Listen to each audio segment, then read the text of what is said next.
नमस्कार, स्वदेश एजेंडा देख रहे हैं आप और मैं हूं आपके साथ राखी। केरलम के सबरीमाला मंदिर को लेकर कानूनी और सियासी विवाद सुर्खियों में है।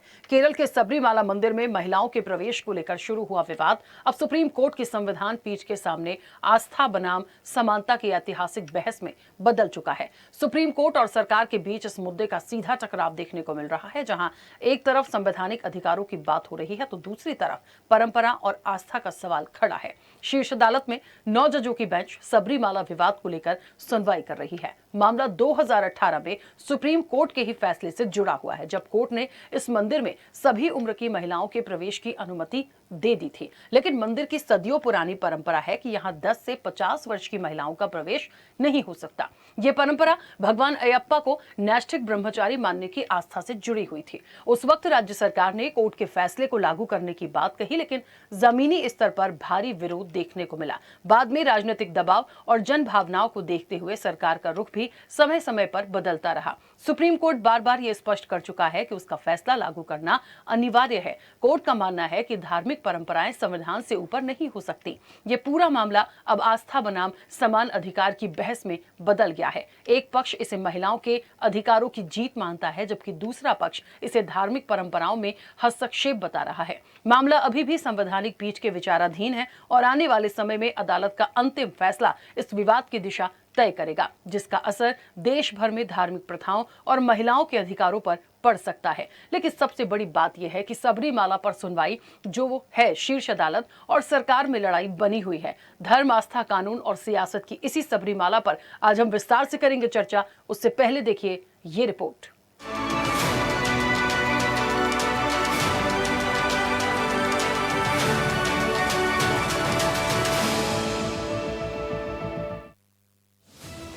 केरल के सबरीमाला मंदिर से जुड़ा विवाद एक बार फिर से सुर्खियों में है, जहां मामला सीधे तौर पर सरकार और न्यायपालिका के बीच टकराव का रूप ले चुका है। ये सिर्फ धार्मिक परंपरा का मुद्दा नहीं, बल्कि महिलाओं के अधिकार और संवैधानिक मूल्यों की परीक्षा भी बन गया है।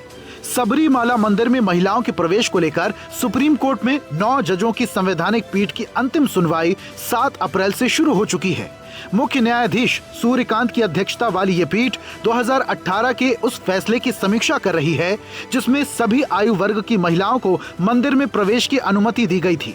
खास तौर पर मामला उस बात पर केंद्रित है कि क्या मंदिर में 10 से 50 वर्ष की महिलाओं के प्रवेश पर रोक धार्मिक स्वतंत्रता के तहत वैध है या ये समानता के अधिकार का उल्लंघन है। सुनवाई के दौरान सुप्रीम कोर्ट की 9 जजों की संविधान पीठ ने धार्मिक स्थलों पर भेदभाव और धार्मिक स्वतंत्रता के अधिकार को लेकर महत्वपूर्ण टिप्पणी की है। अदालत ने स्पष्ट किया कि यदि किसी खास वर्ग या संप्रदाय को मंदिरों और मठों में प्रवेश से रोका जाता है तो इसका हिंदू धर्म पर नकारात्मक प्रभाव पड़ेगा और ये समाज को बांटने का काम करेगा। तो वहीं सरकार की ओर से सॉलिसिटर जनरल तुषार मेहता ने तर्क दिया कि जज कानून के विशेषज्ञ हैं, धर्म के नहीं। जज ये तय नहीं कर सकते कि कौन सी प्रथा अंधविश्वास है और कौन सी नहीं। यह अधिकार विधायिकी का है। उन्होंने ये भी कहा कि धार्मिक प्रथाओं को व्यक्तिगत गरिमा के चश्मे से नहीं देखा जाना चाहिए। सबरीमाला मंदिर विवाद में क्या है शीर्ष अदालत की टिप्पणी और केंद्र सरकार का तर्क, डालते हैं एक नजर। सुप्रीम कोर्ट बेंच की टिप्पणी। मंदिरों, मठों में किसी खास वर्ग के प्रवेश को रोकना सामाजिक एकता को खंडित करना है, हिंदू धर्म के लिए भी नकारात्मक है। धार्मिक परंपराओं के नाम पर किसी को बाहर रखना संवैधानिक और धार्मिक दृष्टि से सही नहीं। अदालत के पास ये तय करने का अधिकार है कि कौन सी प्रथा अंधविश्वास है, जैसे सती प्रथा। यदि कोई प्रथा संवैधानिक नैतिकता के खिलाफ है तो न्यायालय उसमें हस्तक्षेप कर सकता है। जस्टिस नागरत्ना ने कहा, धर्म के नाम पर किसी को बाहर करना सामाजिक एकता के लिए ठीक नहीं। जस्टिस बागची ने कहा, जब किसी प्रथा या संप्रदाय के अस्तित्व पर विवाद होता है तो उसका समाधान न्यायालय ही करता है। कोर्ट की सख्ती में सुप्रीम कोर्ट ने साफ कहा, कानून से ऊपर कोई परंपरा नहीं हो सकती। कोर्ट ने राज्य सरकार से पूछा कि आदेश लागू करने में देरी क्यों हो रही है। धार्मिक प्रथाओं, देवता की प्रकृति और आस्था की परिभाषा तय करने का अधिकार अदालत के पास है। कोर्ट 2018 के फैसले पर पुनर्विचार नहीं कर रहा, बल्कि उन 7 संवैधानिक सवालों की जांच कर रहा है जो आर्टिकल 25 धार्मिक स्वतंत्रता और 26 धार्मिक संप्रदाय के अधिकार से जुड़ा है। शीर्ष अदालत में सरकार का पक्ष, धार्मिक आस्था और परंपराओं में अदालत को हस्तक्षेप नहीं करना चाहिए। जज कानून के विशेषज्ञ हैं, धर्म के नहीं। जज ये तय नहीं कर सकते कि कौन सी प्रथा अंधविश्वास है, कौन सी नहीं। यह अधिकार विधायिकी का है। धार्मिक प्रथाओं को व्यक्तिगत गरिमा के चश्मे से नहीं देखा जाना चाहिए। ये पाबंदी लैंगिक रूढ़ियों या पितृ सत्ता पर आधारित नहीं है, बल्कि ये एक विशिष्ट संप्रदाय की परंपरा जो भगवान अयप्पा की ब्रह्मचारी प्रकृति से जुड़ी है। केंद्र ने कहा 2018 का ये फैसला, जिसमें सभी उम्र की महिलाओं के प्रवेश की अनुमति, उसे पलटा जाना चाहिए, क्योंकि वो धार्मिक भावनाओं को समझने में विफल रहा। सॉलिसिटर जनरल ने कहा, भारत में ऐसे मंदिर भी हैं जहां केवल महिलाएं जा सकती हैं। आर्टिकल 25 के तहत धार्मिक स्वतंत्रता के अंतर्गत हर संप्रदाय को अपनी प्रथाओं का पालन करने का अधिकार, जब तक सार्वजनिक व्यवस्था के लिए खतरा न हो। केरल के प्रसिद्ध सबरीमाला मंदिर को लेकर एक बार फिर से कानूनी और सियासी हलचल तेज हो गई है। महिलाओं के प्रवेश से जुड़े विवाद पर सुप्रीम कोर्ट में चल रही सुनवाई ने केंद्र और राज्य सरकार को आमने सामने ला खड़ा किया है। सुनवाई के दौरान सुप्रीम कोर्ट ने ये स्पष्ट किया कि उसके आदेशों का पालन होना चाहिए और किसी भी तरह की अवमानना बर्दाश्त नहीं की जाएगी। साथ ही कोर्ट ने राज्य सरकार से कानून व्यवस्था बनाए रखने पर जवाब भी मांगा। India, and therefore to get over that, Article 17 was made a fundamental right. Untouchability in the context of the Sabrimala, I don't know how it will be argued. It can never be justified on untouchability. It can, I'm putting, my lord, that straight. Speaking as a woman, I can say there can't be 3-day untouchability every month. And on the 4th day, there is no untouchability. No, I understand. No, I'm not on my lord, menstrual Let us cycle. go by the hard realities. इस मुद्दे पर राजनीतिक दलों के बीच बयानबाजी भी तेज हो गई है। एक ओर जहां कुछ दल इसे महिलाओं के अधिकारों का सवाल बता रहे हैं, वहीं दूसरी ओर इसे आस्था और परंपरा से जुड़ा मुद्दा बताया जा रहा है। They are trying to create an impression that they are taking a U-turn. In fact, they are trying to fool the people by not taking a stand and giving an impression that they are changing their stand. Regarding the temple rituals and temple matters, the governments have no role because there is an election, impending election. So they want to create an impression among the common man, among the believers, that the government is not against the believers. But at the same time, they are not changing their party position. That is the thing. The U-turn of this state government in the subject matter regarding the woman entry in Sabarimala temple is clearly shows that they want to take advantage of this new policy in the next election. That their U-turn. Now they are saying that young women should not go to the temple, where the government is not allowed to young women's entry to the Sabarimala temple. We have to protect the rituals and other this is the stand now they have taken because of the assembly election. After assembly election, they may again change. Our stand is very clear. From the beginning, we are totally opposing the entry of women in Sabarimala. Our stand was whatever the religious and customs in Sabarimala, rituals in Sabarimala, that should be continued. कुल मिलाकर अब ये सुनवाई सिर्फ सबरीमाला तक सीमित नहीं, बल्कि ये पूरे देश में महिलाओं के धार्मिक अधिकार, लैंगिक समानता और परंपराओं की संवैधानिक वैधता को प्रभावित कर सकती है। ये मामला लंबे समय से आस्था बनाम समानता के अधिकार की बहस का केंद्र बना हुआ है। अब सबकी नजर सुप्रीम कोर्ट के अंतिम फैसले पर टिकी है, जो न सिर्फ सबरीमाला बल्कि देश भर में धार्मिक परंपराओं और संवैधानिक अधिकारों के बीच संतुलन की दिशा तय कर सकता है। सबरीमाला विवाद अब केवल मंदिर तक सीमित नहीं, बल्कि ये भारत में आस्था बनाम अधिकार की बड़ी बहस का केंद्र बन चुका है। ऐसे में माना जा सकता है कि सबरीमाला पर सुप्रीम कोर्ट का अंतिम फैसला आने वाले समय में धार्मिक आस्थाओं और संवैधानिक मूल्यों के बीच संतुलन तय करने में मील का पत्थर साबित हो सकता है। चलिए, तो सबरीमाला पर सुनवाई है और सुनवाई लगातार चल रही है। शीर्ष अदालत और सरकार की ये एक लड़ाई सामने आई है। सवाल इस बात का है कि जो चीजें रखी गई हैं मामला आज का तो नहीं है, बहुत पहले से इसको लेकर पहले भी मामला कोर्ट पहुंचा था, दोबारा से इस पे तमाम चीजें निकलकर सामने आ रही हैं, तब भी काफी बातें हुई थी और आज भी काफी बातें हो रही हैं। सवाल इस बात का है कि ठीक है, कहीं कोई परंपरा है तो ठीक है, हमेशा के लिए हो सकती है, लेकिन यदि उस पर याचिका लगी है और उसमें समान अधिकार देने की बात है तो परेशानी किस बात की है, ऐसा क्या हो जाएगा? बहुत गंभीरता से इस चीज को समझने की जरूरत है, क्योंकि ये अब छोटा सा विषय बनकर नहीं रह गया है, कहीं ना कहीं एक हक की लड़ाई भी है। हम सीधे आज चर्चा पर चलेंगे। तमाम मेहमान जुड़े हैं, सबसे पहले आपका परिचय करा दें। भारतीय जनता पार्टी का पक्ष रखेंगे अमित तिवारी। अमित जी, बहुत स्वागत चर्चा में जुड़ने के लिए। कांग्रेस का पक्ष रखेंगी कुंडरू पुष्पलीला, आपसे कुछ देर में हमारे साथ जुड़ेंगी, उनका भी स्वागत है, फिलहाल कनेक्ट नहीं है। सुप्रीम कोर्ट के अधिवक्ता हैं हेमंत शुक्ला। हेमंत जी, आपका भी बहुत स्वागत है। वरिष्ठ अधिवक्ता हैं साधना पाठक। साधना जी, आपका भी बहुत स्वागत है। वरिष्ठ पत्रकार हैं के एस शाइनी। के एस शाइनी जी, आपका भी बहुत स्वागत है। और राजनीतिक विश्लेषक हैं जकिया खान। जकिया जी भी हमारे साथ कुछ देर में जुड़ेंगे, उनका भी स्वागत है। चर्चा की शुरुआत मैं हेमंत जी सबसे पहले आपसे करूंगी। मुझे सुन पा रहे हैं? जी जी राखी जी।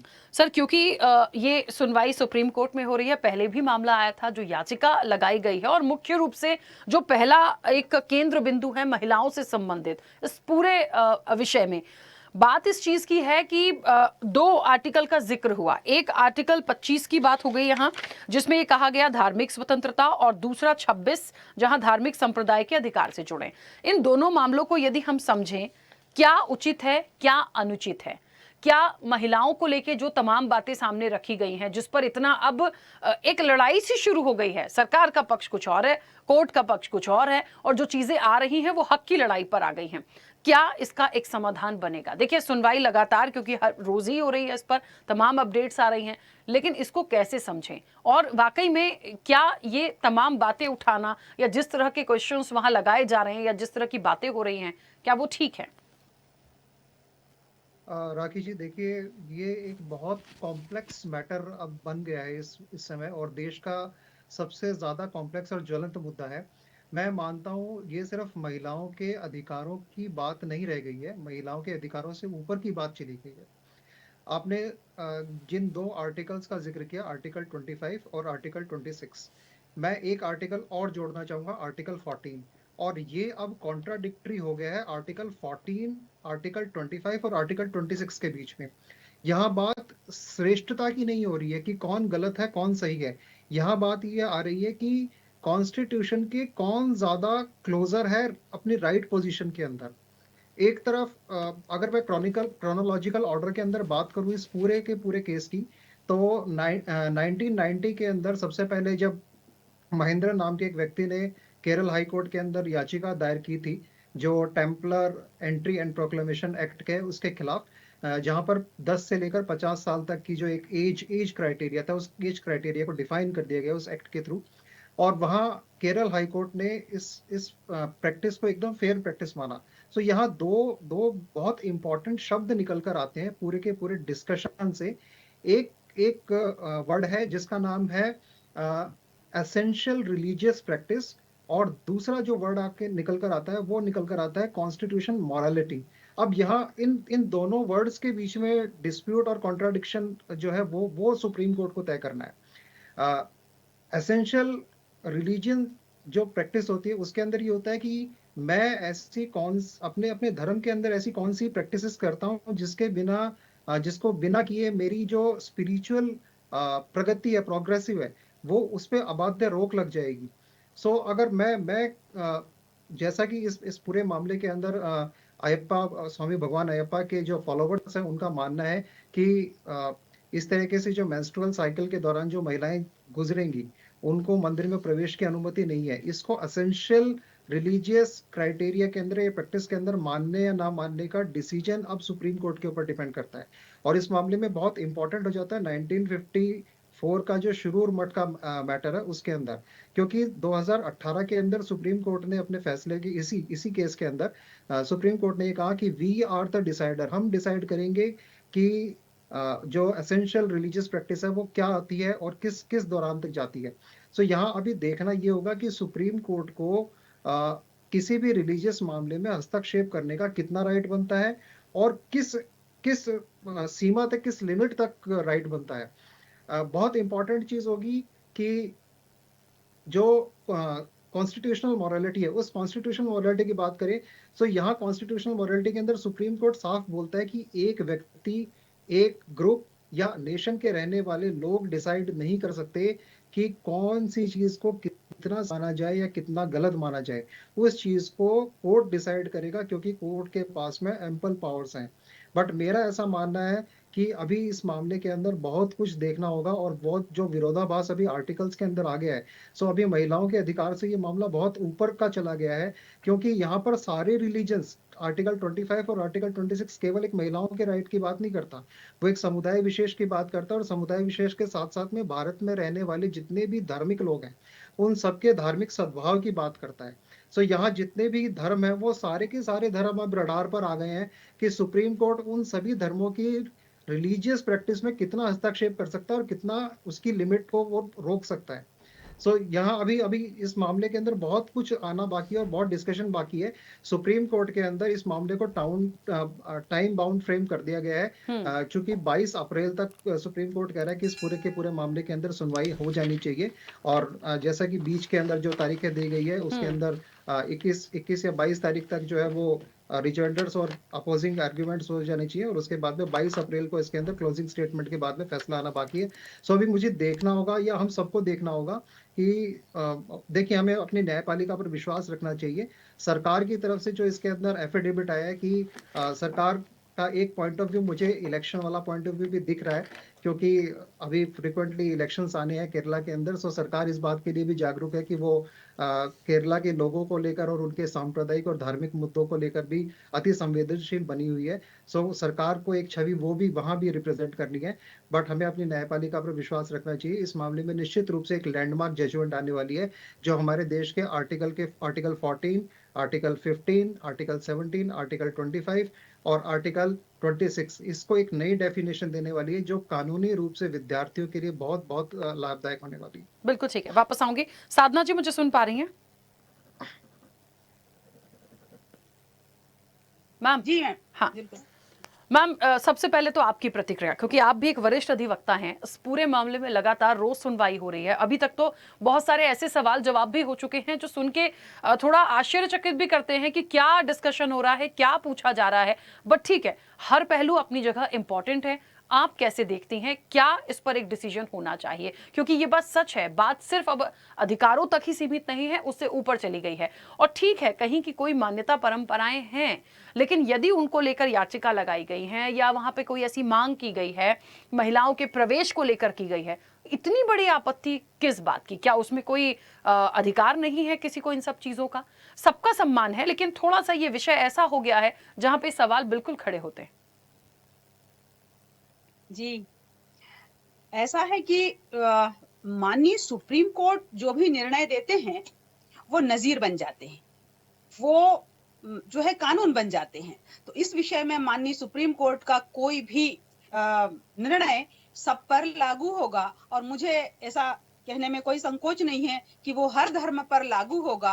और सभी धर्म सदियों पुराने हैं, और सभी धर्मों में महिलाओं की स्थिति उस समय में बहुत अच्छी नहीं थी, और ऐसी स्थिति में तो सभी धर्मों की सभी परंपराएं शीर्षासन करने लगेगी। अगर देखा जाए तो हिंदू महिलाओं को तो सिर्फ अय्यप्पा मंदिर में प्रवेश की अनुमति नहीं, और सिर्फ 10 से 50, लेकिन मस्जिद में तो किसी मुस्लिम महिला को परमिशन आने की नहीं है, नमाज पढ़ने की नहीं है, मस्जिद नहीं जा सकती हैं। तो ये कितना बड़ा विषय है कि क्या फिर ये नजीर, तो फिर क्या ये कॉन्फ्लिक्ट ऑफ इंटरेस्ट नहीं होगा? और इसी तरह हम देखें कि भगवान बुद्ध, भगवान महावीर, सिख धर्म, ईसाई धर्म और इस्लाम में ऐसी तमाम परंपराएं हैं जो उनके धर्म स्थलों में महिलाओं के लिए प्रतिबंध, क्या ये सब पर व्यापक रूप से लागू होने वाला है, या ये सिर्फ हिंदू महिलाओं, हिंदू समाज के लिए ये लागू होने वाला है? दूसरा मेरा बहुत विनम्र निवेदन आपसे है मैडम कि ये देखिए कि पीड़ित कौन है, किसने याचिका लगाई है, क्या सदियों पुरानी परंपरा जिसमें कि महिलाओं को नहीं जा पा रही हैं, तो क्या वे सब लाखों महिलाएं व्याकुल होकर पीड़ित होकर के उसी रजस्वला जब वो उस अवस्था में है, उसी समय भगवान अय्यप्पा जो ब्रह्मचारी है उनका पूजन करना चाहती हैं? क्या ये वो महिलाएं हैं, या ये याचिका लगाने वाले कोई ऐसे व्यक्ति हैं जिनको इस धर्म और उसकी आस्था से ज्यादा सम्मान या इस तरह का नहीं है? मैं कुछ कहना चाहूंगी। और दूसरी चीज ये है, तमाम मंदिर ऐसे हैं जिसमें पुरुषों का प्रवेश नहीं है।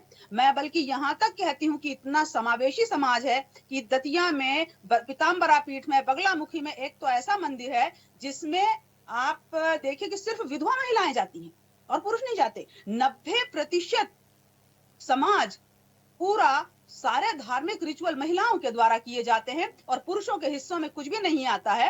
वो 10-15% कुछ अपना धार्मिक गतिविधियां करते होंगे, व्रत, जप, तप, उपवास, त्योहार। धर्म को महिलाओं ने ही अपने कंधों पर उठा रखा है और धर्म की उसको यात्रा को हमारी मतलब जो माताएं और बहनें उसको आगे लेके जा रही हैं। इस तरह के विश्व वृक्ष के बीज बोना ये बहुत दुर्भाग्यपूर्ण है और इस तरह की कोई याचिका माननीय उच्चतम न्यायालय में अगर लंबित है तो ये वाकई दुर्भाग्य, क्योंकि ये सिलसिला नेवर एंडिंग है। फिर ये भी और फिर वो भी, फिर 7-5 के वचन में भी अन्याय है, फिर इसमें भी अन्याय। कहीं ऐसी आपको फिर तो एक लाइन नहीं मिलेगी। आप अगर इस तरह तोला मासा पे तराजू पे तोलेंगे, किसी धर्म में भी नहीं मिलेगी। क्या सब धर्मों को खत्म करके नया धर्म शुरू करना पड़ता है? क्या चाहते हैं यहाँ पर?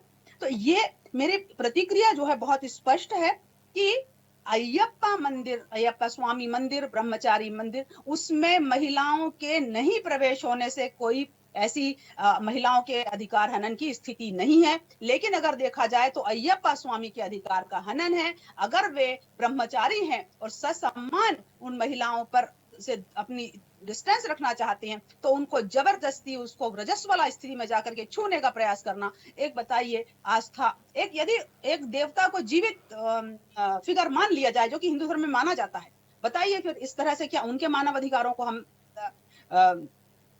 खरीद कर रहे हैं क्या? ये मेरा मतलब बिल्कुल प्रारंभिक मेरी प्रतिक्रिया है और माननीय सुप्रीम कोर्ट पर पूरा विश्वास है कि वो न्याय करेंगे, लेकिन इन सब चीजों को दृष्टिगत रखना बहुत जरूरी होगा।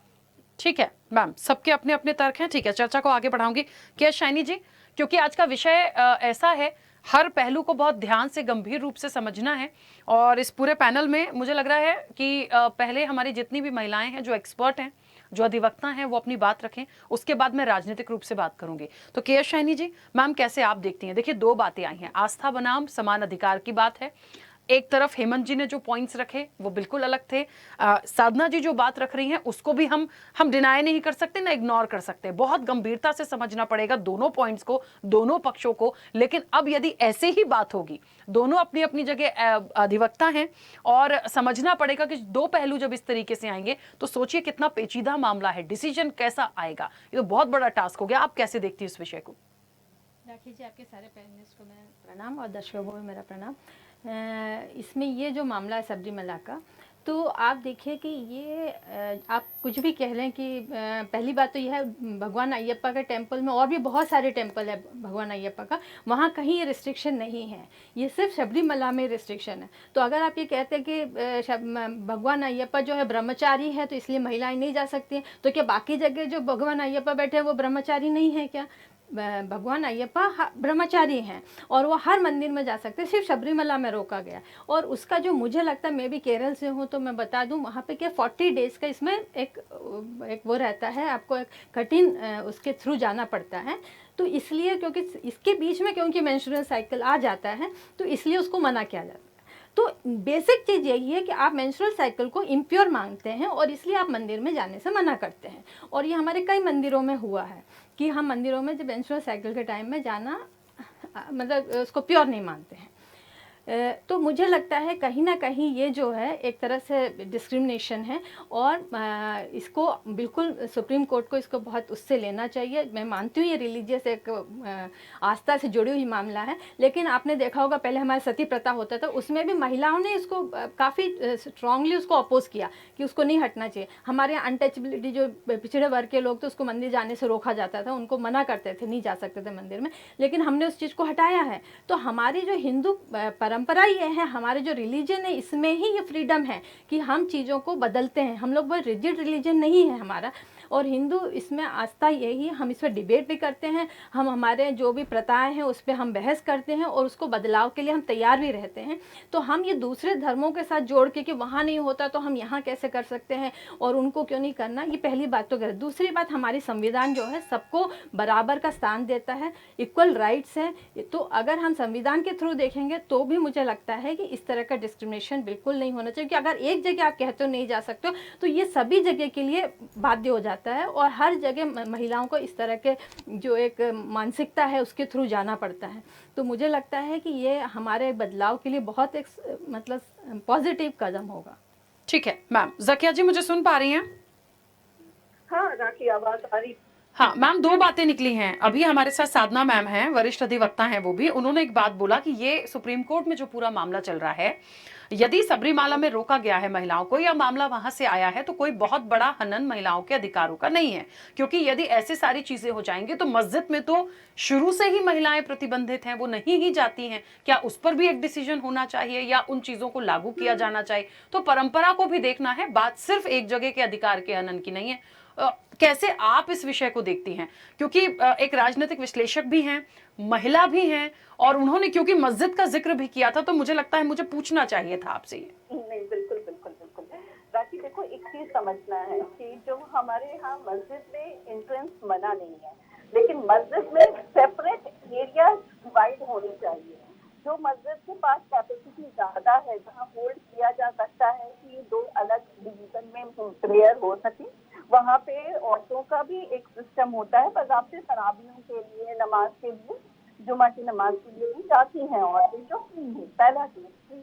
दूसरा चीज की फ्रीडम भी होना चाहिए, क्योंकि आजकल जानती हो कि आजकल के असूल में महिलाएं जो हैं वो घर में इतनी ज्यादा व्यवस्थित रहती हैं, और जो ऑफिस प्लस घर कर रही हैं उनके लिए तो और ज्यादा चीजें हैं। उसमें चीजों के लिए उनके लिए आसानी शुरू से रखी गई है कि आप घर में नमाज पढ़ सकती हैं, क्योंकि हमारे लिए जमात में नमाज पढ़ना यानी ग्रुप में नमाज पढ़ना बहुत ज्यादा कंपल्सरी नहीं है। अगर आप करते हैं तो बेटर है, लेकिन वो कंपल्सरी नहीं है। लेकिन मर्दों के लिए वो कंपल्सरी है कि आप कम से कम 2, 5, 6 जितने के भी हो जमात होनी चाहिए। इनफैक्ट 2 की तो होती नहीं है, कम से कम 3 से अबव होनी चाहिए। तो ये चीजें हैं। बात रही फिर मदरसा नहीं, आप मज़ारों की बात कर सकते हैं, तो उसमें भी प्रोविजन है कि आप आराम से जा सकते हैं। जैसे एग्जाम्पल ले लो हमारे दिल्ली का, आप निजामुद्दीन औलिया में देखे होंगे काफी सारे नॉन रिलीजियस लोग भी जाते हैं। तो सब क्या है, वहाँ पे जाना हो सकता है। सिर्फ जो मेन एंट्रेंस होती है जहाँ पे मजार होती है, उस एरिया में प्रोहिबिटेड होता है। कुछ एरियाज में तो प्रोहिबिशन ऐसा होता है कि मर्द तक नहीं एंट्री करने मिलता है। तो ठीक है, ये चीजों को सोचना कि हाँ भाई यहाँ पे औरतों के लिए मना है या ये है, वैसा नहीं है। पहला चीज। दूसरा बात रहा कि अब देखो यहाँ पे जो मंजिल का टॉपिक उठा है, ये टॉपिक सीधे सीधे आज से नहीं, ये समाज के कुछ पहलू से जुड़ा है। तो कहाँ तो देवी प्रथा का सिस्टम रखते, और आपको पता ही है कि बच्चों तरफ से देवी प्रथा के नाम पंडितों के साथ रिलेशन बनाना और किस तरह से यूज किया जाता था औरत की अस्थमा को, उसकी पूरी जड़ से हिला के रखा जाता था। तो ये सारी जो प्रथा थी, सती प्रथा, सती क्यों थी? सती प्रथा यही के लिए थी ना, जो औरत एक मर्द के साथ विवाहित हो गई, उसको कोई दूसरा छू न सके, उसको इस्तेमाल न कर सके, इसलिए वो वहाँ पे विवश है उसके लिए कि वो अपनी लाइफ को एंजॉय नहीं कर सकती, वो अपनी लाइफ को अपने तरीके से व्यतीत नहीं कर सकती। उसके लिए कंपल्सरी हो गया कि वो अपनी जान को दे के सती करे।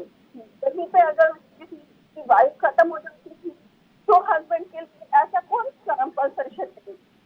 तो मैं जैसे लास्ट टाइम हम लोग किसी भी बात कर रहे थे, तो मैंने यही बात रखी थी कि जिस धर्म में जो चीज अच्छी है उस चीज को अपनाना, और जो चीज गलत है उसे हटाना चाहिए, चाहे वो कोई भी चीज हो और किसी भी धर्म से रिलेटेड हो।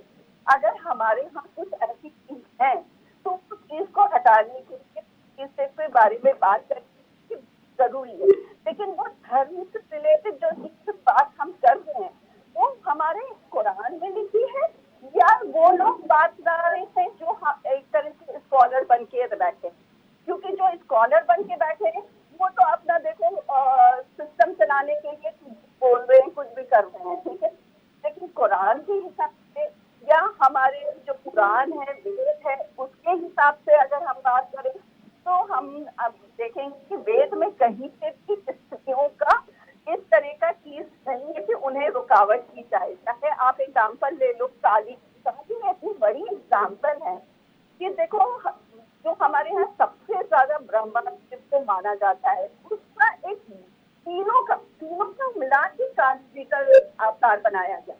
तो यानी आप जिसको सर्वश्रेष्ठ मानते हो उसके अवतार के ने अपने किसको बनाया? काली को बना। तो काली जी की पुण्यता जितनी है उतना तो ब्रह्मा और शिव इन लोगों को मिलाते हुई ना।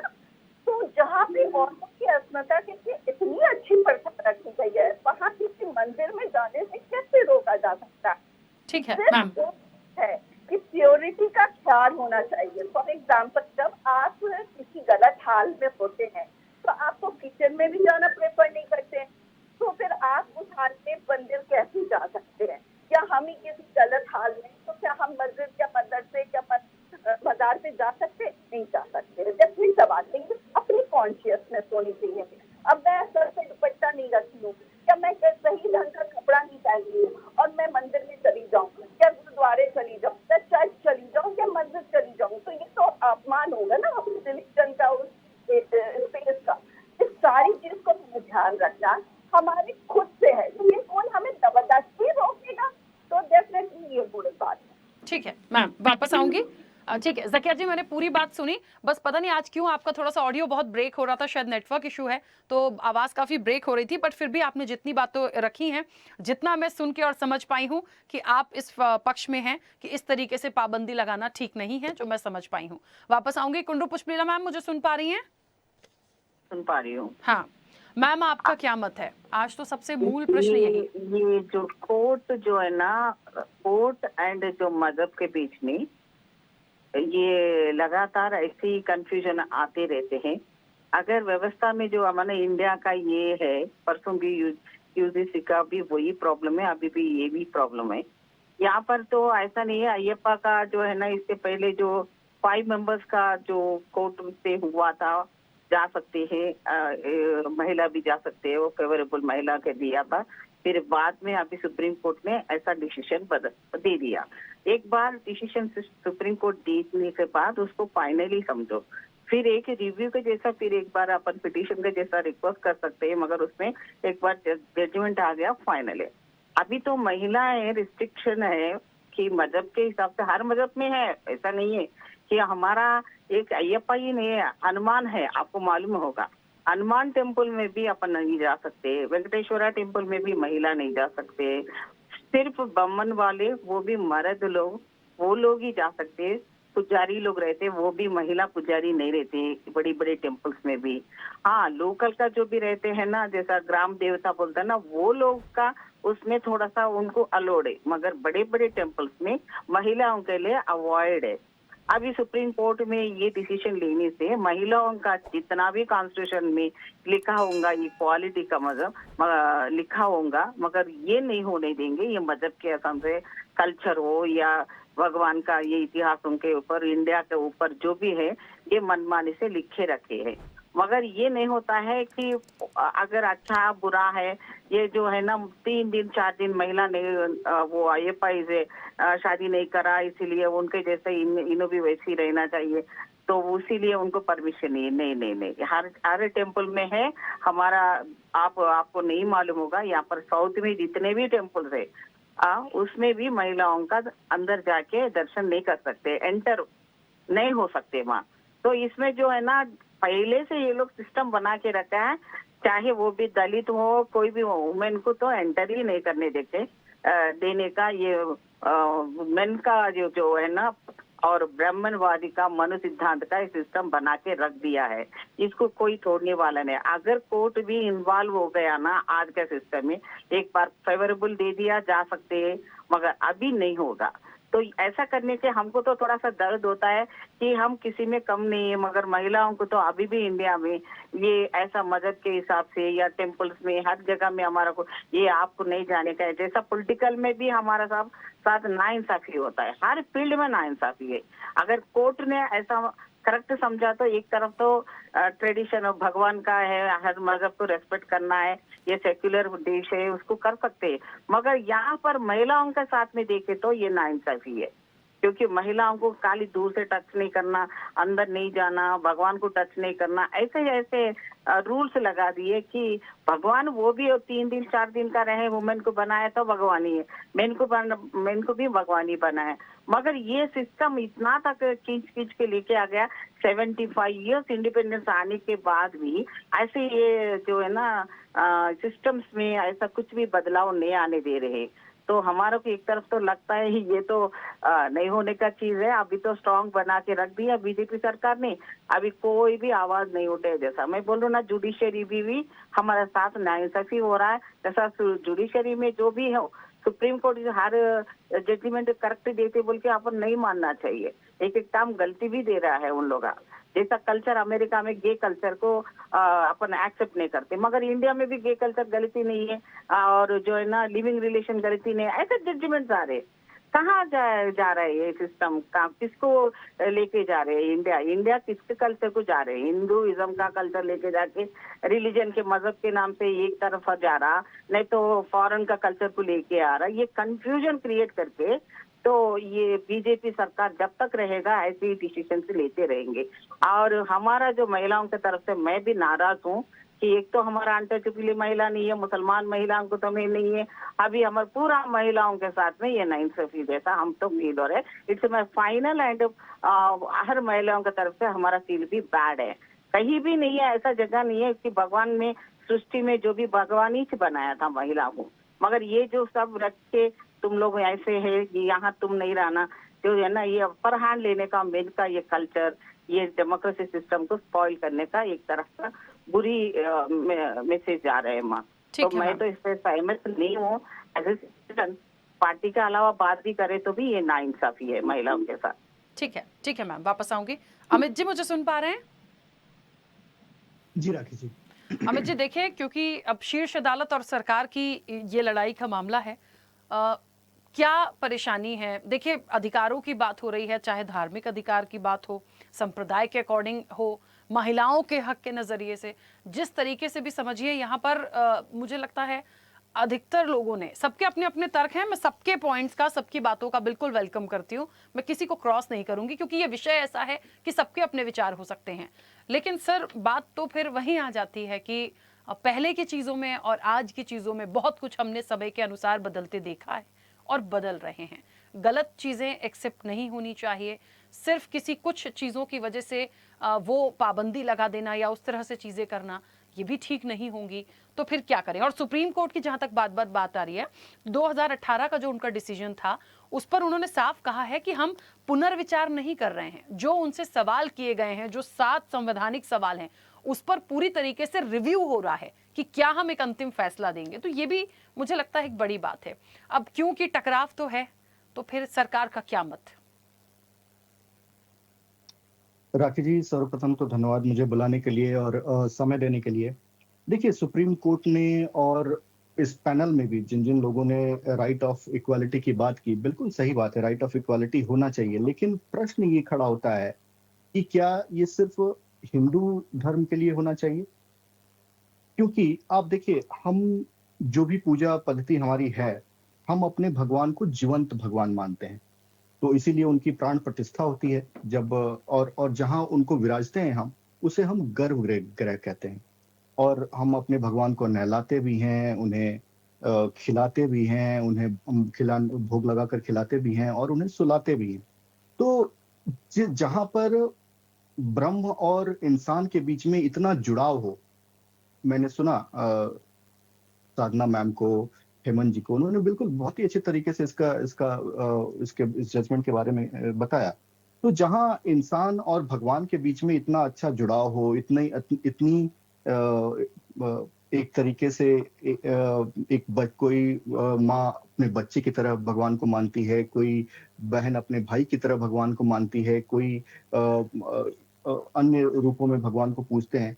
तो जहाँ इतना अच्छा जुड़ाव हो, वहाँ मुझे नहीं लगता है कि किसी को भी इसके बीच में, हाँ, धर्मगुरु मिलकर इस पर चर्चा करें और वहां से कोई विचार निकल कर आए तो समझ में आता है। लेकिन कोर्ट के माध्यम से मुझे बहुत ज्यादा इसमें रुचि नहीं रहती है कि ये सारे मामले कोर्ट में जाएं। दूसरी बात, हमने बहुत ही चर्चित एक डिबेट हम सब ने सुना ही होगा, कई चर्चाओं में भी निकल कर आता है, आदि शंकराचार्य और मंडन मिश्र जी के का जो डिबेट था अद्वैत वेदांत और मीमांसा पर। तो इसकी जो जज थी वो तो मिश्र जी की पत्नी थी। उसके बाद हमारे ग्रंथों में, ऋग्वेद में और अन्य ग्रंथों में जो नाम आते हैं, गार्गी हो, मैत्री हो, लोकमुद्रा हो, ये सब तो हमारी महिलाएं ही हैं जो देश में ही नहीं बल्कि पूरे विश्व में विख्यात थी अपने फिलॉसफी के लिए, अपने ज्ञान के लिए। और अगर आप दूसरी तरफ देखें तो आज तक आप बताइए, क्रिश्चियनिटी में क्या एक भी पोप महिला हुई है?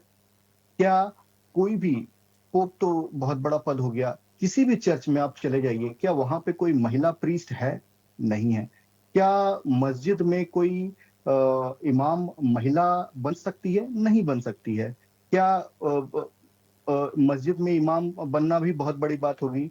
किसी मदरसे की उस्ताद महिला बन सकती है? मतलब वहां पर जो टीचर होता है वो महिला बन सकती है? कोई मौलाना या मौलवी महिला बन सकती है? नहीं बन सकती है।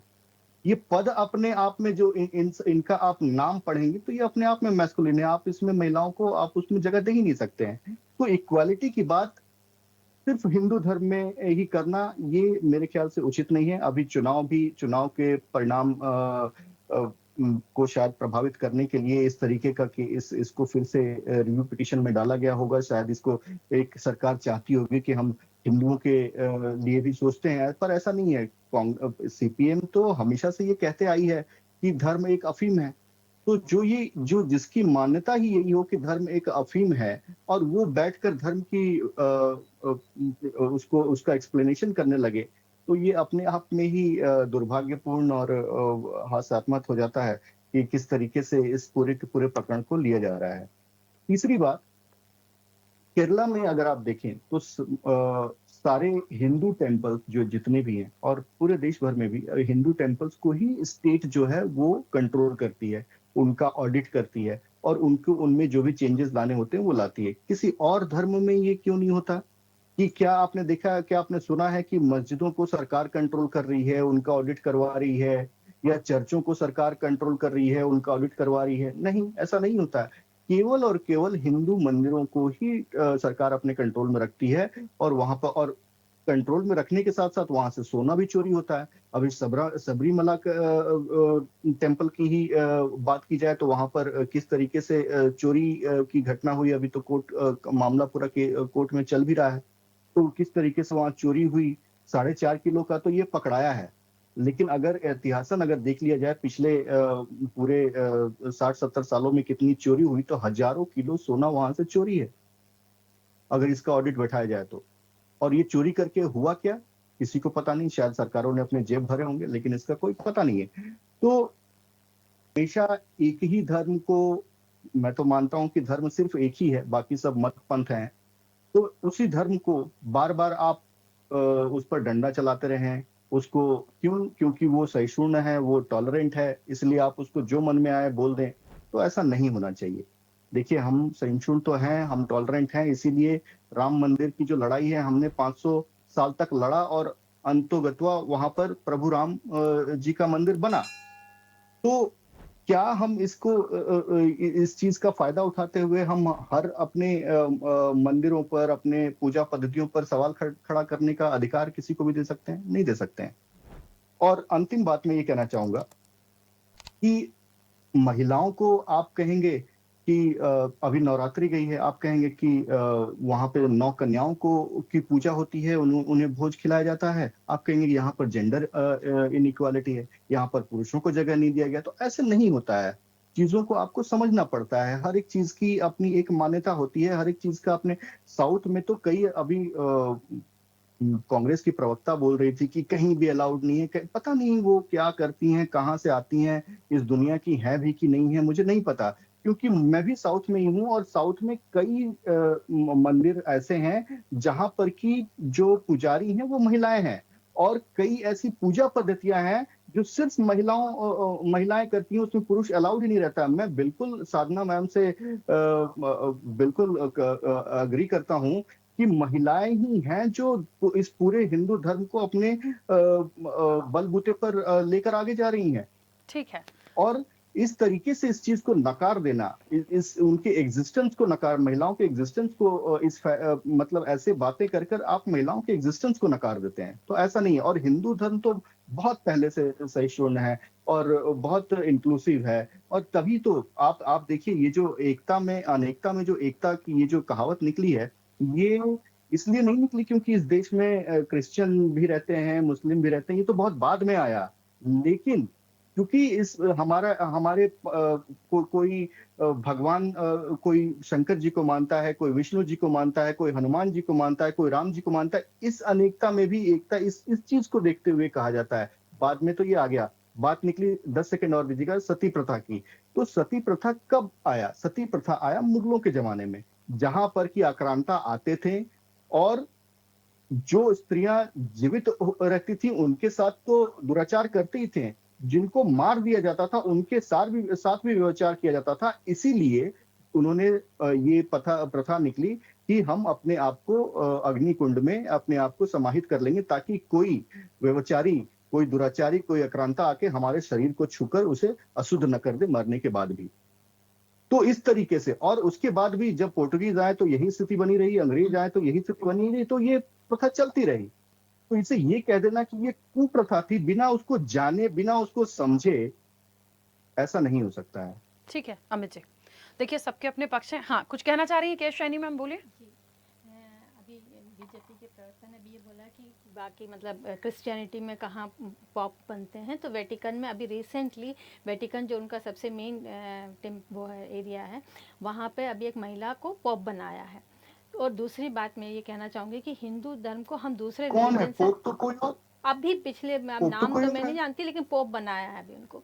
और नहीं, कोई गलत जानकारी है नहीं, आपकी। और मैं दूसरी आपको बात सर्च करके वो देता हूं। अपन तो चेक है कर ना, अभी लेंगे, तो लेकिन समय है। दूसरी बात है हाँ। कि अगर हिंदू धर्म को हम दूसरे रिलीजन से नहीं कंपेयर कर सकते, कि हमारे यहाँ जितनी टॉलरेंस है और जितने हम लोग फ्लेक्सिबल हैं, हम चीज़ों को बदलने में, हम इसमें डिबेट करते हैं, हम हमारे रिलीजन में हम ये बात कहते हैं कि हम जो भी समय के साथ हम बदलते हैं और समय के साथ हम नई चीज़ों को, अब उस टाइम प्रथा क्यों बनी थी, क्या बनी थी, ये हम नहीं जानते, जो भी रीज़न रहा होगा, आज वो चीज़ें नहीं एग्जिस्ट करती। हो सकता है वहाँ बहुत जंगली जानवर होते थे, टाइगर्स होते थे, इसके बीच में जाना, वहाँ पे इंफ्रास्ट्रक्चर नहीं था, तो इस टाइम जाना भी बहुत मुश्किल होता है महिलाओं को, लेकिन अब वो सिचुएशन नहीं है। तो हम उसी चीज़ को क्यों कंटिन्यू करेंगे जो कि मतलब इतने साल पहले जो कंडीशन था उसके बेसिस पे बना है। पहले बोलते थे, घर पे तक बोलते थे किचन में नहीं जा सकते हैं क्योंकि उसका रिस्ट्रिक्शंस है, वो महिला को थोड़ा सा रेस्ट का टाइम मिल जाता है, उसमें इस तरह का फैसिलिटी नहीं होती थी, घर पे बहुत लोग होते थे, आज नहीं है, तो आज हमने बदला है उन चीज़ों को। तो मंदिरों में भी इस चीज़ों को एक्सेप्ट करने का टाइम आ गया है, तो इसलिए इन सब चीज़ों से एक मानसिक तौर पे भी महिलाओं को फ्रीडम की ज़रूरत है और बदलने की ज़रूरत है। ठीक है अमित जी, एक सेकंड, 10 सेकंड दीजिएगा। बोलिए, जल्दी से बोलिए।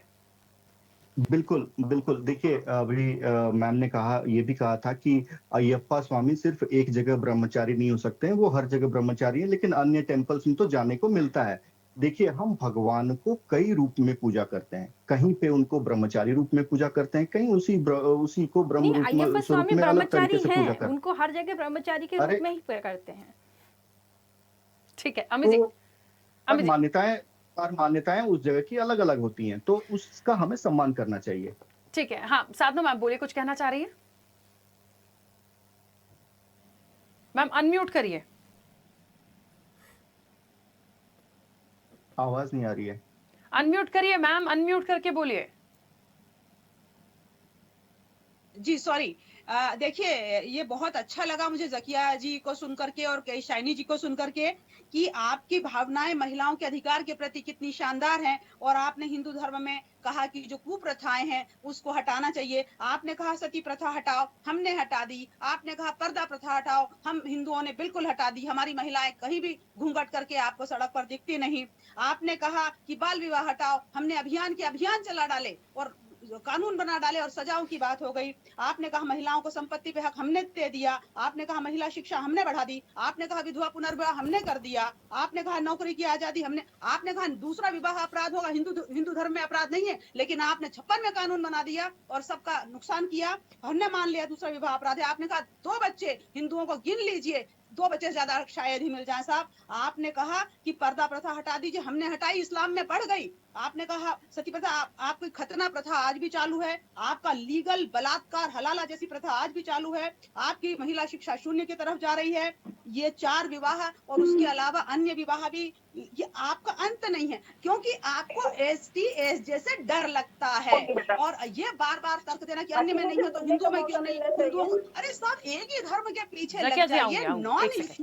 नॉन इशू पकड़ लीजिए और मूल इश्यूज गायब कर दीजिए। तो एक चीज सुनिएगा राखी जी, पवित्र नदियों में स्नान करते समय स्त्रियां ध्यान रखती है कि वो रजस्वला ना हो। बताइए क्या ये गलत है? बताइए, इस अस्पृश्यता की बात कर दी जाएगी। हमारे यहाँ अगर पुरुष पुजारी भी बिना स्नान के भगवान को छू ले तो साहब ये ठीक नहीं माना जाता है। लेकिन उस मजहब धर्म में मैं बहुत देर से पानी नहीं होता था, बिना स्नान के पूजा होती थी। सब ये धार्मिक परंपराएं हैं और संविधान मुझे मेरे धर्म का पालन करने का अधिकार देता है, धार्मिक आस्थाओं का पालन करने का अधिकार देता है। और इसीलिए ये याचिका नॉन इशू है, मूल मुद्दों से ध्यान हटाने के लिए है। जिस दिन में महिला मस्जिद के अंदर पैर रख देगी उस दिन साहब सबरीमाला में आप बिल्कुल ले जाइए। लेकिन ये इस तरह का डबल स्टैंडर्ड, इस तरह हिपोक्रेसी, इस तरह की शरारत मूल स्वरूप सबरीमाला का बदल जाएगा। ठीक है साधना मैम, क्योंकि समय की सीमा है, मुझे सभी लोगों की प्रतिक्रिया लेनी है क्योंकि सब समय मांग रहे हैं, विषय ही ऐसा है। 1 सेकंड वापस आऊंगी। एक छोटा सा सवाल है मेरा हेमंत जी आपसे। हेमंत जी, छोटा सा सवाल है, एक बात कहना चाहती हूँ सर। मैं बहुत देर से सिर्फ क्योंकि एक ये ऐसा सब्जेक्ट है कि सब एक्सपर्ट बैठे हैं, वो अपनी बात रखें। 2 बातें समझ में आई हैं जो मैं कह देना चाहती हूँ क्योंकि अब मुझे बोलना पड़ेगा। पहली बात तो ये, बहुत देर से चर्चाओं में ये चीज़ आ रही है कि साउथ में या केरल में बहुत सारी जगह पे महिलाएं जो हैं वो जिम्मेदारी संभालती हैं और पूजा करती हैं। तो फिर मुझे फिर वही घूम फिर के एक बात याद आती है कि सबरीमाला में अब क्यों नहीं, यदि वक्त बदला है तो क्यों नहीं। दूसरी चीज, मैं माँ कामाख्या का यदि यहाँ जिक्र कर दूं तो क्या कोई कुछ उस पर टिप्पणी कर पाएगा? माँ कामाख्या मंदिर का मैं जिक्र कर दूं तब आप क्या कहेंगे? तो मैं बहुत देर से मैं नहीं जाना चाहती थी कहीं केरल से निकलकर दूसरे तरफ, बट मुझे आना पड़ा। और हेमंत जी आपसे सवाल इस बात का है, इन सारी चीजों को समझते हुए और जितनी भी बातें अभी तक निकल कर आई हैं, क्या ये एक्सेप्टेबल हैं कोर्ट के सारे पॉइंट्स में, सारी बातों में? समय बहुत बदला है, मैं ये नहीं कह रही हूं कि बहुत बड़ा कुछ हो जाएगा या अनर्थ हो जाएगा, लेकिन उस जिस टाइम ड्यूरेशन की बार बार यहां बात हो रही है सर, उस टाइम ड्यूरेशन में जा कौन रहा है? ये भी तो एक बड़ा सवाल है ना, उसको भी तो समझें। जी आपने बहुत अच्छी बात कही है। आप माँ कामाख्या वाले पॉइंट पे आ रही थी, मैं उसी पॉइंट पे बात करना चाह रहा था। हिंदू धर्म एक सहिष्णु धर्म है और हम सभी धर्मों की समान रूप से, इक्वल रूप से सबकी रिस्पेक्ट करते हैं। हमारे धर्म ने तो मेंस्ट्रुअल साइकिल को लेकर, कॉस्मिक एनर्जी को लेकर एक पूरा का पूरा जो टेम्पल है वो डेडिकेट कर दिया है नारी के सम्मान के लिए। अब बात आती है कि यहाँ बात प्रथाओं की नहीं हो रही है, यहाँ बात किसी के राइट की नहीं हो रही है, यहाँ बात इस पॉइंट की हो रही है कि जुडिशरी हमारे रिलीजियस एस्पेक्ट में कितना इंटरफेरेंस कर सकती है और किस हद तक इंटरफेरेंस कर सकती है। तो यहाँ पर सिर्फ एक हिंदू धर्म अफेक्ट नहीं होगा, यहाँ पर पूरे के पूरे जो धर्म होंगे वो सारे के सारे अफेक्ट होंगे। बात इस इंटरप्रिटेशन की सुप्रीम कोर्ट में हो रही है। दूसरी बात ये रही कि मैंने स्टार्टिंग में 2 वर्ड्स आपको बताए थे। पहला वर्ड कि रिलीजियस एसेंशियल जो प्रैक्टिस है वो, और दूसरी चीज कॉन्स्टिट्यूशनल मॉरलिटी। तो मेरी दृष्टिकोण से माननीय सुप्रीम कोर्ट जो है वो कॉन्स्टिट्यूशनल मॉरलिटी को ज्यादा वेट देगा रादर देन द रीजनल और जो कॉमन प्रैक्टिसेस है, जो रिलीजियस प्रैक्टिस है उसके बेसिस पर। क्योंकि 2018 के अंदर सुप्रीम कोर्ट ऑलरेडी इसके ऊपर 4-1 की रेशो के अंदर इसमें वर्डिक्ट और जजमेंट पास आउट कर चुका है। ठीक है। सो अभी सिर्फ वो 7 पॉइंटों के ऊपर डिस्कशन करना है, और वो डिस्कशन के बाद में मुझे न्यायपालिका पर विश्वास है कि वो इतना ज्यादा इंटरफेरेंस नहीं करेगी कि पूरे के पूरे एक धर्म की जो भावनाएं है वो आहत करते। सो एक बैलेंसिंग जजमेंट इस तरफ मैं सुप्रीम कोर्ट की तरफ से देखता हूँ पूरे मैटर ठीक है। पे। हाँ, क्योंकि समय की सीमा। जकिया जी जल्दी से बोलिए, समय मांगा था। मैं यहाँ पे बताना चाह रही थी कि जो अभी मेरे से पहले लेडी बोल रही थी, तो शायद उन्होंने मेरी पूरी बात सुनी नहीं थी। हो सकता है ऑडियो के प्रॉब्लम की वजह से, जैसा आप बता भी रहे थे कि ऑडियो कनेक्ट हो रहा था। मैंने मैम कुछ सुना ही नहीं दे रहा है। जो भी औरत राखी जी साइकिल के ड्राइविंग पीरियड में होगी, उसकी खुद ही कॉन्साइंस रहेगी कि वो नहीं जाएगी।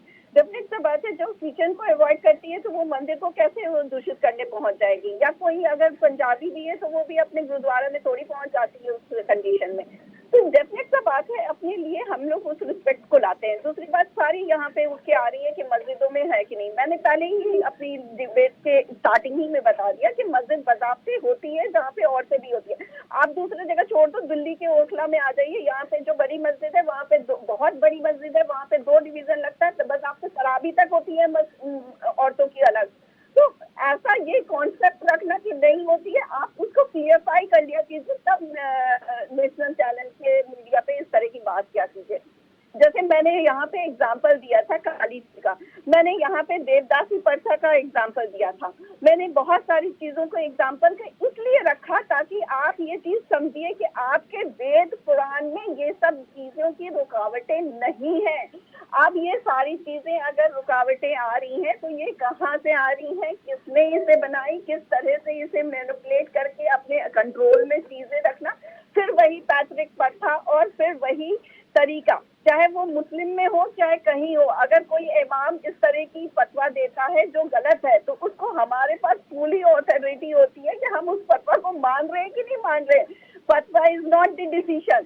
सिमिलरली अगर कोई पंडित या कोई पुरोहित या कुछ ऐसे मिल के एक डिसीजन बनाए हैं तो वो डिसीजन सही है कि नहीं, ये समाज को निर्णय लेना, और खासतौर से जब सुप्रीम कोर्ट उसमें इंटरवेन हो गया तो उसको सही संज्ञान देना बहुत जरूरी है, ताकि क्यों पूरी देश की आने वाली जो जनसंख्या की महिलाएं हैं वो उस चीजों को समझ के उस चीजों के हिसाब से अपनी। जकिया जी रोकूंगी क्योंकि समय बहुत ज्यादा, हाँ समय बहुत ज्यादा हो गया। अमित जी हाँ 10 सेकंड दोबारा से समय मांगा था, नहीं तो आप कह देंगे कि महिलाओं को ज्यादा मौका मिला, वैसी महिलाओं पे डिबेट है। सर बोलिए बोलिए जल्दी से जल्दी। नहीं, हमको तो सुनना बहुत अच्छा लगता है राखी जी। देखिए मैं तो ये कह रहा था राखी जी कि जाकिया जी ने इतनी हिंदू धर्म की पढ़ाई की है, मैं तो कहूंगा कि कहाँ आप वहां फंसी हुई हैं बुरके में, आप घर वापसी कीजिए, आपको यहाँ पर पूरी आजादी मिलेगी। दूसरी बात, जो अभी वरिष्ठ पत्रकार बैठी हैं, मैं खोजता रह गया कि कौन फीमेल पोप है, मुझे उसका नाम नहीं मिला। 10 मिनट हो गया। मैम थोड़ा आप अगर चेक करके बता देंगी कि क्या नाम है, गूगल कर लीजिए आप जरा और मुझे नाम बता दीजिए उस फीमेल पोप का, तो मैं मान जाऊंगा। मैंने तो सर्च किया, मुझे मिला नहीं। सर मे भी कोई बिशप हो सकता है, पोप तो नहीं है। ठीक है चलिए सवाल आ गया है तो ठीक है मैं रुकती हूँ। कुंडरू पुष्पिला मैम जुड़ी हैं, चलिए। हाँ साधना जी जब तक बोलिए, जल्दी से बोलिए मैम। देखिए Pope Francis appointed new women to leadership role in Vatican Catholic common church. उनका नाम लीडरशिप रोल, पोप बताइए ना। लीडरशिप रोल में तो मतलब वो तो गवर्नेंस के लिए लीडरशिप भी पहला है। Pope appointed sister Simona Brambilla, Vatican first female perfect. ये देखिए जी देखिए मतलब जकिया जी ने देवदासी प्रथा का जिक्र किया, वो तो बंद हो गई है, कहीं नहीं चालू है, लेकिन हलाला प्रथा चालू है, मौलाना जी को समर्पित किया जाता है। खैर मैम समय हो गया, फिलहाल तो मुझे इस चर्चा को रोकना पड़ेगा, समय बहुत ज्यादा ही है हो गया है। आप सभी का बहुत शुक्रिया इस चर्चा में जुड़ने के लिए। सबके अपने मत है, सबकी अपनी बातें हैं, अधिकारों की बात हो रही है, कैसे चलेंगे और शीर्ष अदालत और सरकार की इस लड़ाई में क्या डिसीजन होता है। डिसीजन तो पहले ही आ चुका था, लेकिन जो मुख्य रूप से 7 संवैधानिक सवालों को फिर से एक बार रिव्यू किया जा रहा है वो बहुत अहमियत रखते हैं, और देखिए एक अंतिम फैसला क्या होता है। चर्चा में इतना ही, बने रहिए स्वदेश न्यूज के साथ। सबसे पहले देश। ऐसे ही वीडियोस के लिए लाइक करें, शेयर करें, फॉलो करें, YouTube पर जाकर सब्सक्राइब कर बेल आइकन दबाना ना भूलें, और ताजा अपडेट्स के लिए स्वदेशलाइव.com पर जरूर जाएं।